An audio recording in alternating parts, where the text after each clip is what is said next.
Hello, स्पर्धा civil services में आपका स्वागत है। मैं डॉक्टर एस.सी. झा।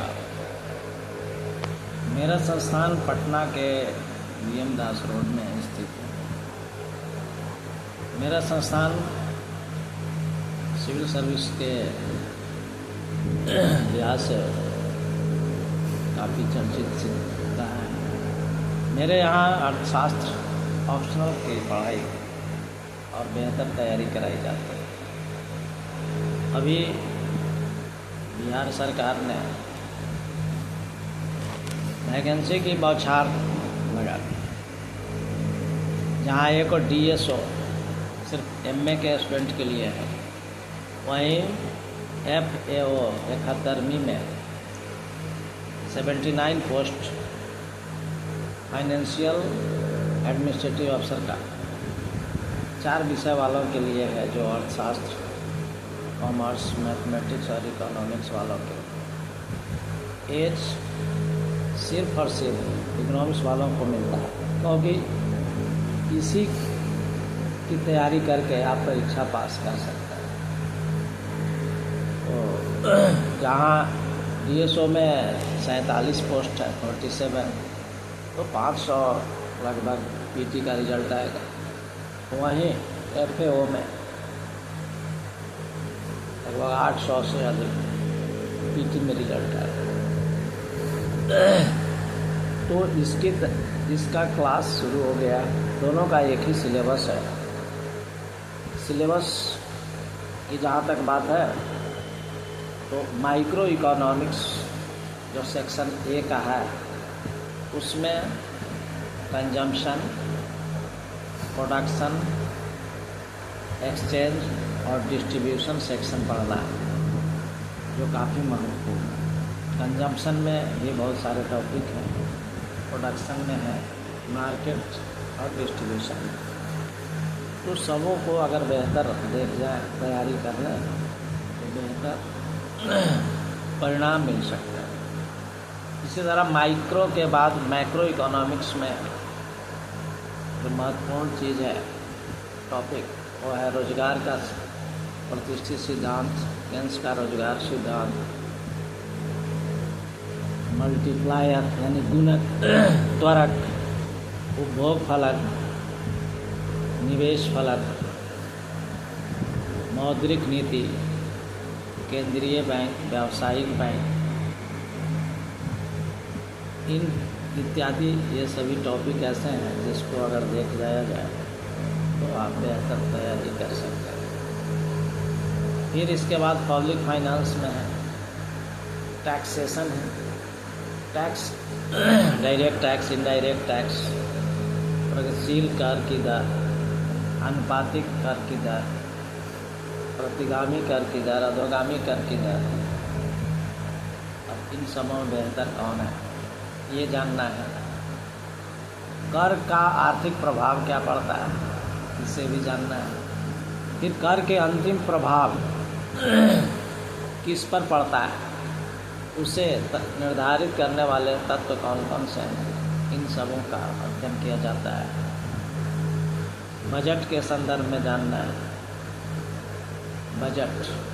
फिर राजकोषीय नीति क्या है, इसके अस्त्र कौन कौन से हैं, और राजकोषीय नीति का उद्देश्य क्या है, ये सभी पब्लिक फाइनेंस के प्रमुख टॉपिक हैं। इसी प्रकार इंटरनेशनल ट्रेड में कुछ सिद्धांत जानना है, classical theory of international trade, Heckscher Ohlin का modern theory of international trade, अवसर लागत का सिद्धांत जिसको हैबर्लर ने दिया, फैक्टर इक्वलाइजेशन थ्योरम जो P.S. विल्सन ने दिया। इसके अतिरिक्त प्रशुल्क, आयात कोटा, विनिमय दर निर्धारण के सिद्धांत,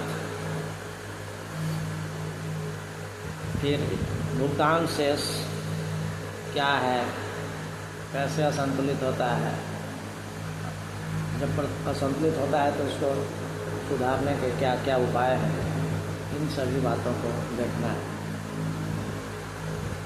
फिर इसमें डिवैल्यूएशन देखना है, मार्शल लर्नर कंडीशन देखना है। इसके साथ ही इंटरनेशनल मॉनेटरी इंस्टीट्यूशंस में IMF IVID और WTO देखना है। ये सभी चीज़ आपको सेक्शन A में देखना है। इसके बाद सेक्शन B में जो भारतीय अर्थव्यवस्था है, उसमें बिहार से संबंधित भी प्रश्न पूछे जा सकते हैं। उसमें भारत के संदर्भ में भारतीय अर्थव्यवस्था से संबंधित सभी तत्वों को देखा जाता है, जैसे भारतीय कृषि, जिसमें भूमि सुधार, हरित क्रांति, कृषि कीमत नीति, खाद्य सुरक्षा, ये सभी पहलू को देखा जाता है। इंटरनेशनल ट्रेड यानी विदेशी व्यापार भारत का क्या हो रहा है, उसके विषय में देखना है। फिर नई आर्थिक नीति देखनी है, औद्योगिक नीति देखनी है। फिर भारत का पब्लिक फाइनेंस देखना है, भारतीय बैंकिंग सिस्टम देखना है, RBI और इसके कार्य, साख नियंत्रण की विधियाँ। इसके अतिरिक्त राष्ट्रीय आय का ट्रेंड देखना है, गरीबी देखना है, बेरोजगारी इत्यादि सभी टॉपिक को हम लोगों को देखना है। इसके लिए बैच शुरू हो गया है, बैच चल रहा है। जो भी इच्छुक अभ्यर्थी हैं वे ज्वाइन कर सकते हैं और फिर तैयारी में लग जाए, क्योंकि PT के बाद तो फिर समय का अभाव हो जाएगा, तो आपके लिए थोड़ा सा बड़ा मुश्किल होने लगेगा। इसीलिए अविलंब जैसे जैसे ज्वाइन करते हैं वो सुविधा आपको पड़ेगी। फिर अभी एक न्यूज़ आया है कि ARO की वैकेंसी वापस हो गई, वापस संशोधन के लिए किया गया। बहुत तरह के चलाए जा रहे हैं, ये रद्द हो गया, ये हो गया, वो वैकेंसी जो आई है वो देर सवेर आएगी ज़रूर, डिले हो सकता है। तो उसमें दिग्भ्रमित न हो, तैयारी करते रहें और तैयारी ही निदान है, चाहे वो DSO का हो, चाहे फाइनेंशियल इंस्टीट्यूट सर्विस का हो। इसका दोनों सिलेबस एक ही है और सब्जेक्टिव है। जबकि ARAO अगर आप पढ़ते हैं तो फिर रूरल अर्बन वाला जो वैकेंसी है उसमें भी आपको ऑप्शनल है। फिर शिक्षा विभाग में जो वैकेंसी आ रही है उसके लिए भी ऑप्शनल की तैयारी हो जाएगी, जो सब्जेक्टिव न होकर के ऑब्जेक्टिव। तो इस तरह से आप लग जाएं और निरंतर अध्ययन रिजल्ट होता है। इसलिए आप अगर चाहते हैं तो संस्थान से जुड़िए, नामांकन कराकर क्लास करना शुरू कीजिए और अपने आप को सेफ जोन में चले जाइए। तो मेरा मोबाइल नंबर 9934084372 ऐसे स्क्रीन पर रहेगा ही। तो सिलेबस जो है उसकी चर्चा हम लोग की है। A1 की जॉब है, लेवल 9 का जॉब है, DSOB FAOB दोनों लेवल 9 का जॉब है, बहुत पावरफुल जॉब है।